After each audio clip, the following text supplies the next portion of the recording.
إن الحمد لله نحمده ونستعينه ونستغفره ونعوذ بالله من شرور أنفسنا ومن سيئات أعمالنا. من يهده الله فهو المهتد ومن يضلل فلا هادي له. أشهد أن لا إله إلا الله وحده لا شريك له، وأشهد أن محمدًا عبده ورسوله.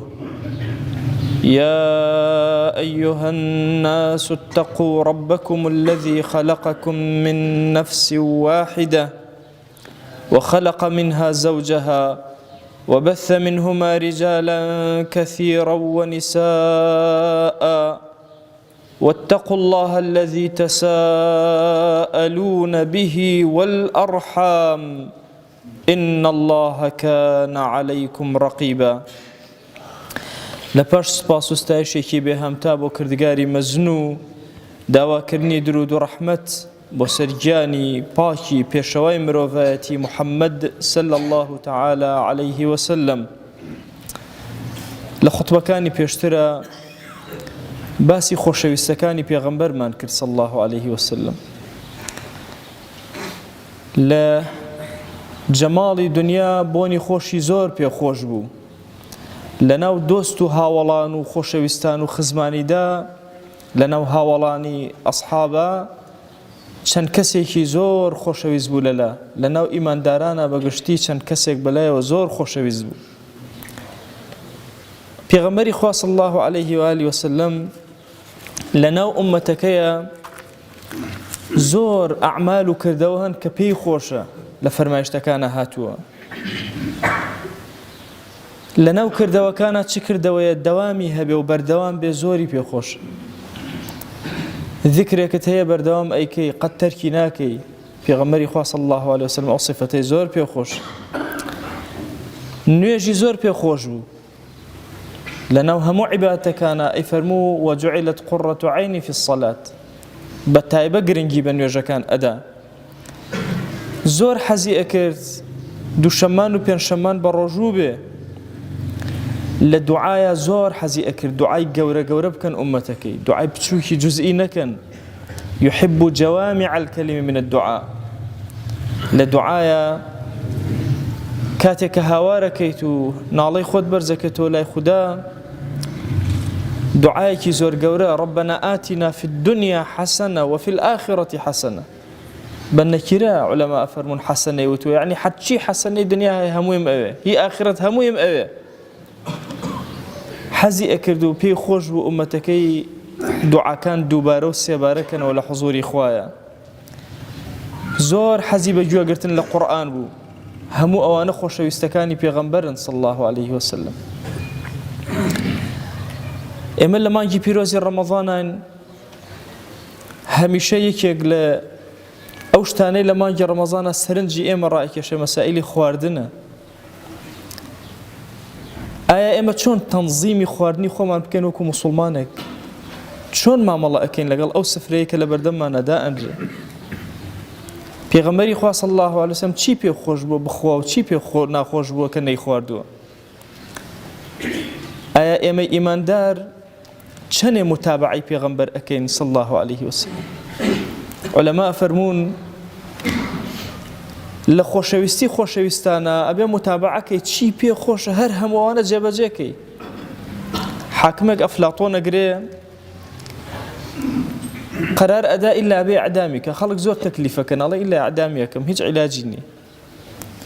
ئەفلاتۆن پرسیارەکات ئەڵێ پێم بڵێن ئەم حاکمە چی پێ خۆشە؟ ئەڵێن سەعات ئەوە نەهەڵەسێ ئەو خواردنە ئەخوا ئەوە ئەکا ئەوە ئەکا. ئەوی ژیانی خۆی وەکو ژیانی ئەو لێک. یاسایەک دائەنێ ئەڵێ ئەو کەسانەی کە یەکیان خۆش ئەوێ بارقیشیان لە یەک بێ. ئەگەر یەکتریان خۆش ویست شتەکان یەکتریان جێبەجێ کرد، مەحەبەت لە نێوانیان دروستە بێ، ئولفەت لە بەینیانە دروستە بێ. ئێمە کە قەرارمان داوە پێغەمبەر صلی الله عليه وسلم ڕابەرمان بێ لە جلو بەرگ و پۆشاکە، لە خواردنە، هەرچی ئەو پێ خۆشە پێمان خۆش. بەتابەتی لە مانگی پیرۆزی ڕەمەضانان پێغەمبەری خوا صلی الله عليه و آله وسلم ئەفەرمێ ئەوەندە بەسە ئینسان لقەیمات یقمن ظهره کاتێ لەسەر سفرە دانیشێ ئەوەندە کەم بخوا هەر ئەوەندەی پشتی ڕێک بێتەوە واتە لاواز نەبێت لە عەبدایەتیەکانی ئەوەندە کیفایەتە لە خواردن. بابەتی زۆرخۆری ئێمە تەجاوزی کردووە لە حەدی خۆی. زۆر کۆمەڵگا هەن بیرەکەنەوە لەوەی چۆن ئەولادەکانیان مناڵەکانیان چۆن لە زەعیفی بپارێزن، ئەبێ ئێمە بیرکەنەوە لەوەی چۆن خۆمان لە قەڵەوی ئەپارێزین. ئەوە بەهۆی ئەو نیعەمە زۆرەیە کە خوای گەورە پێی عەتا کردوین. بۆیە ئەبێ لە ڕەمەزانە یاسایەکی محەممەدیمان دانابێ بۆ مەعیدەمان. ئەفەرمێ ئەگەر هەر زۆرت خوارد فإن كان لابد اینجا ئەو کاتە سکە بکە بە سێ بەشەوە، بەشێ خواردن و بەشێ ئەو بەشێ هەناسە مەجالی بدە. نەک بڵێن وەڵا سونەتە بەشە بکەی سکە بکەی بە سێ بەشەوە، نەخێر. لە سونەنە ئەوەی کە واریدە لوقەیمات یقیمن ظهره، تەنها چەند تیکەیە کە پشتی ڕێکاتەوە. ئیمامی غەزالی ئەفەرمێ ئەی ئینسان هەمیشە ئەوەی ئەی خۆی لەسەر سەفرەکەت نیوەی زیادت خواردووە، ڕێک بیکە بە دوو لەتەوە هیچ تەئسیرێ لە لاشەی تۆ ناکە. ئێمە ئەمڕۆ لەناو ئەم هەموو نیعمەتە گەورەی کە هەمانە زۆر پێویستمان بەوەیە ئاگامان لە خۆشەویستی پێغەمبەر بێ صلی الله علیه وسلم لەسەر سفرەکەی. ئەو خۆشەویستەی دڵمان بە حەیاتی عیبداری نەکردووە خواردنێک، ئەبەدەن ئەو خواردنەی کە دانراوە ئین اشتهاه ئەکەلەه وئیلا تەرەکەه، حەزی لێ کردبێ لێی خواردووە کەمێک، حەزی لێ نەکردبێ تەرکی کردووە، هیچ قسەیەکی نەکردووە. بە هیچ خواردنێکی نەوتووە خراپ، بە هیچ خواردنێکی نەوتووە ئەو ناکرێ ناخورێ ناشیرینە نا، ئەبەدەن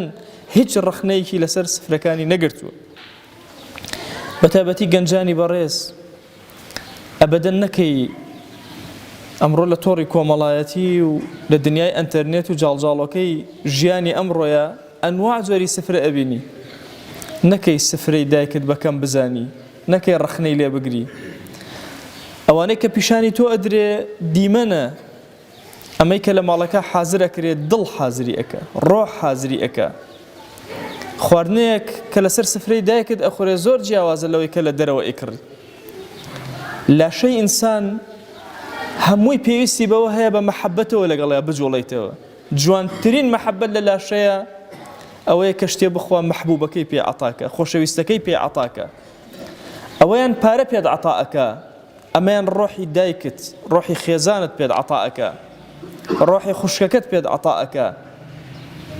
بۆیە ئەمەیان ممکنە هەمووی نەفع و خێر بێ. ئەوی تریان لەوە چێ ئەنواع تووشی ئەزرار و نەخۆشی بی، لەوە چێ هۆکارەکەش پیسی نەبێ، هۆکارەکە ناتەبایی دەرونی تۆ بێ لەگەڵ ئەو کەسەی کە لێی ناوە. زۆر بابەتی هوشیاری سفرە هەیە، ئێمە بێ ئاگامان لێ بێ. بۆیە پێغەمبەر صلی الله عليه و آله وسلم کە لەسەر سفرەدا ئەنیشت ئەبەدەن ڕخنەیەکی لە هیچ خواردنێ نەگرتووە. پێغەمبەر صلی الله عليه و آله وسلم ئێمە زۆر کات بیستومانە لە ماڵەکەیە 40 شەو هیچ بە هیچ شێوازێک ئاگردا نەگیرسە، باسی زوهدەکەیمان بیستووە. بابەتێکی تریشمان هەیە لە خزمەت پێغەمبەر صلی الله عليه و آله وسلم، ئەویش چۆن خواردوێتی. یەکێ لەو خواردنانەی کە پێغەمبەر صلی الله عليه وسلم زۆری پێ خۆشەوە بریتیوە لە گۆشت. ئەفەرمێ جارێک جابر دعوەتم کرد، ئەفەرمێ کاتێک کە پێغەمبەر صلی الله عليه وسلم هات ذبح داجنا، طبعا داجن هەندێک بە مریشکۆوانە لێکیانداوە هەڵەیە، داجن حیوانە بە مەڕ ئەو ترێ مەڕێک کە تازە پێگەیشتە بێ لە زمانی عەرەبیە. ئەفەرمێ کارێکی جوان بەرخێکی زۆر جوانم هێنا سرم بڕی بۆ پێغەمبەر صلی الله عليه و آله وسلم کە هەر لەسەر سفرەکە دانیشت دیمەنەکەی بینی، فەرمووی یا جابر کەئەنەکم عەرەفتم حبنا اللەحم، وا هەستەکەم ئێوە زانی بێتان کە ئێمە گۆشتمان زۆر پێخۆشە بۆیە گۆشتان حازر کردو داتان ناو. لایەک ئەمە عولەما فەرمون دڵنەوایی جابرە، یعنی سفرەکە زۆر جوان و ڕازاوەیە، وەصف و سەنای ئەو کەسەی کە ئەچیتە ماڵ و سفرێکی جوانی داناوە. لایەکتریش دەلیلە لەسەر ئەوەی کە پێغەمبەر صلی الله عليه وسلم یەکێ لەو خواردنەیە کە زۆری پێ خۆش ببریتی بوو لە گۆشت. ئەبوو هورەیرە بۆمانە گێڕێتەوە فەرمێ جارێکیان لە خزمەت پێغەمبەر بووم صلی الله عليه وسلم، مەڕێکیان دانابوو لە خزمەتیان دەستی بر بۆ شانەکەی. لەناو ئەصحاب ئەوەندە دیقەتیان داوە زانیوانە چیشی پێخۆشە لە جۆری گۆشتەکە، شانی مەڕەکەی پێخۆش بوو. حتا نەک ئەصحاب یەهودیش زانی بوویان. بۆیە کاتێک کە خواردنێکیان هێنا مەڕێکیان هێنا زەهراویان کرد زۆرینەی زەهرەکەیان کرد بە شانەکەیە چونکە ئەیانزانی پێغەمبەر صلی الله علیه وسلم دەست بۆ ئەوێ ئەبا کافران ئەیانزانی و متابعەیان ئەکرد چ جای ئەصحابی پێغەمبەر صلی الله عليه و آله وسلم لەناو کۆی گشتی خواردنەکانە شلەی زۆر پێخۆش بوو پێغەمبەر صلی الله عليه وسلم بە هەموو معناکانی شلەوە ئەفەرمێ ئەنەس كان يعجبه التفل پێغەمبەر صلی الله عليه و آله وسلم الثفل ئەوەی کە پێی خۆش بوو ئەو شلە ئەبوو کە لە ئەخیری قابلەمەکە ئەمایەوە لە خوانەکە ئەمایەوە پێغەمبەر صلی الله عليه وسلم حەزی بەوەیان ئەکرد علەما فەرموون ئەمە دەلیل لەسەر ئەوەی کە خۆشەویست هەموو جۆرەکانی شلەی پێخۆش بووە زۆری پێخۆش بووە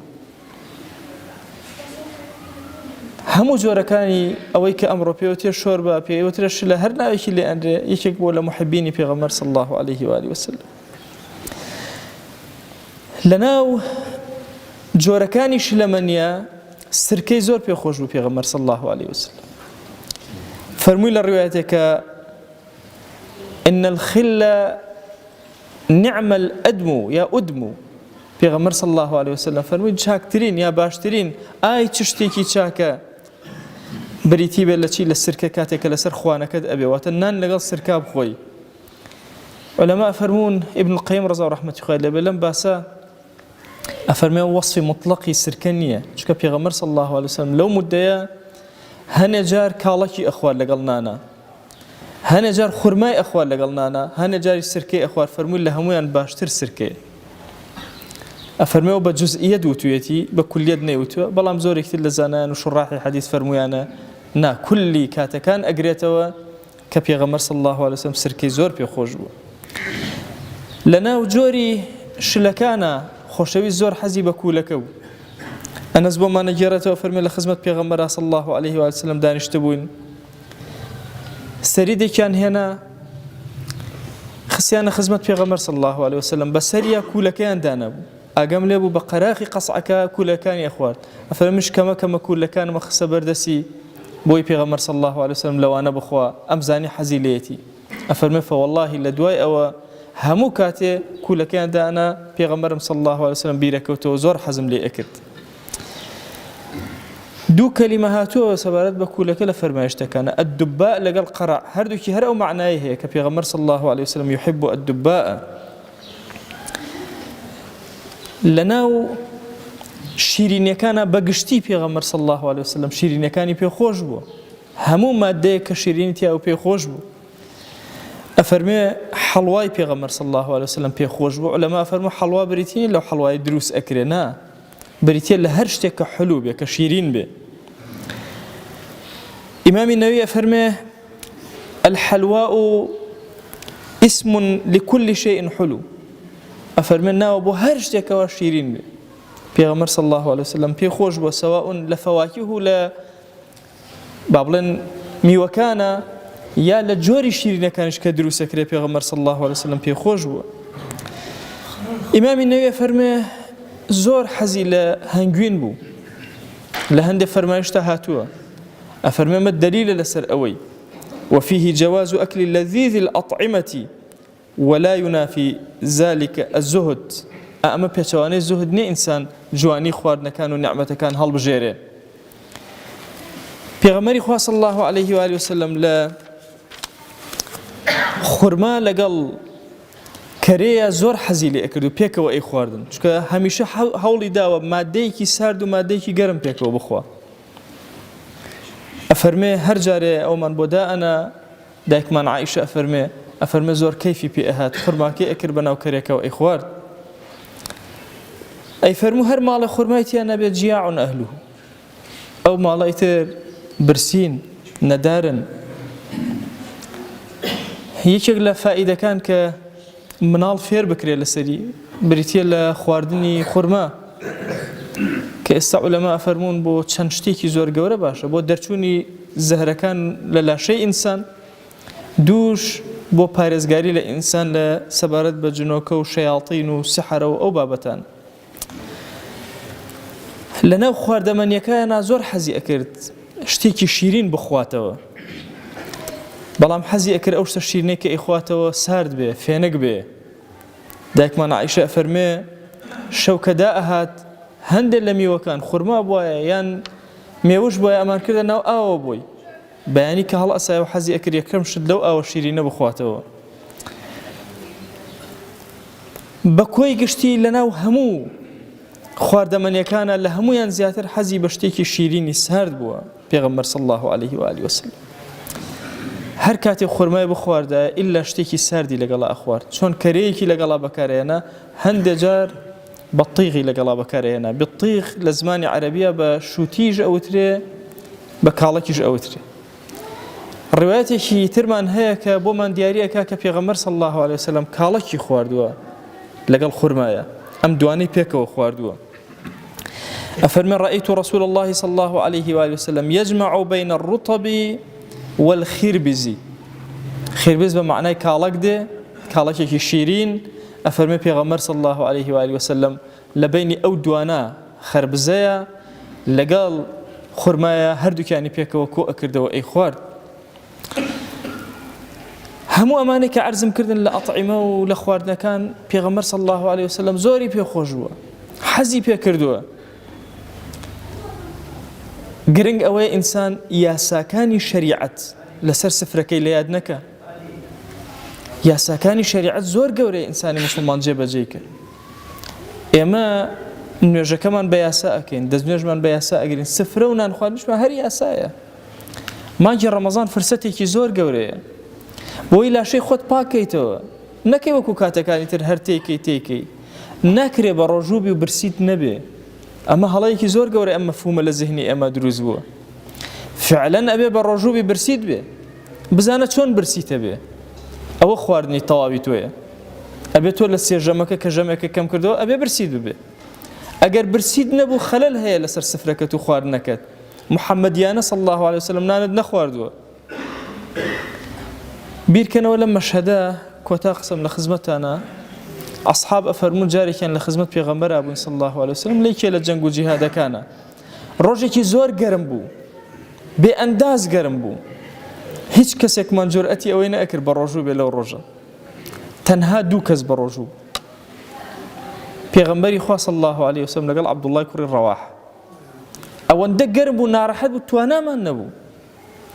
ئێمە فەزڵێکی زۆر گەورەمان بەسەرەوە لە هەموو کاتەکانی عومرمانە بە ڕۆژوو ئەبین ئەگەر بە حضوری رب العالمین بگەینەوە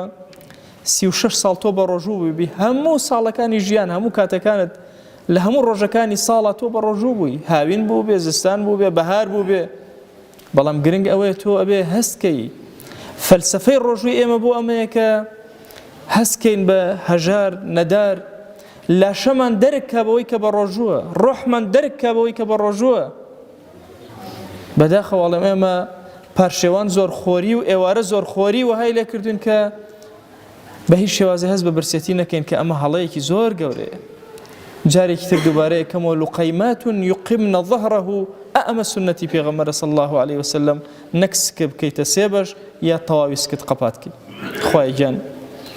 ئێمە پێغەمبەرمان صلی الله عليه وآله وسلم زۆر خۆشەوێ بۆیە خۆشەویستەکانی ئەویش باسەکەین ئیلاهی داوات لێ ئەکەین بە خۆشەویستانی ئەو قبوڵمان کە لەژێر سێبەری ئاڵای ئەوە حەشرمان کە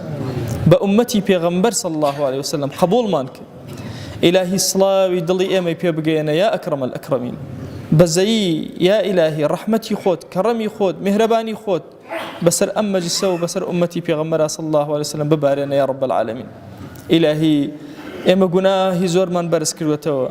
هاناي الزليلي وضعيفي خمان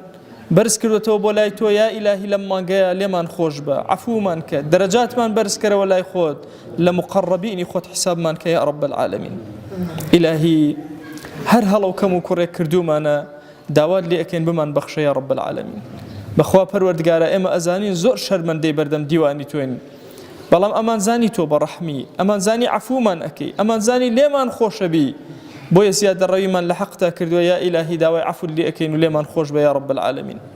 إلهي داوال لي أكين بزي خود بسر معنا ببارنا بزي بسر أمتي بيغمرا صلى الله عليه وآله وسلم ببارنا إلهي بخوا أم عبدانا بروحي زور قورا وهاتون بزماني برجور ريان كرة مالكيتو أما نهانان هنا ويا إلهي بو أوي درقا خير كان بسرا والاكي بخوا أمانة سجدنا أبن بوتونا به أما تراويح تنها لحضور تويا أكن نوێژەکانیان لە حضور و ڕوبە قیبلە ئەکەن ڕکوع تەنها لە حضوری تۆیە ئەبن دەستی زەلیلی تەنها بۆ تۆ بەرزەکەنەوە دوعاکانیان قبول کە ادعوا الله وأنتم موقنون بالإجابة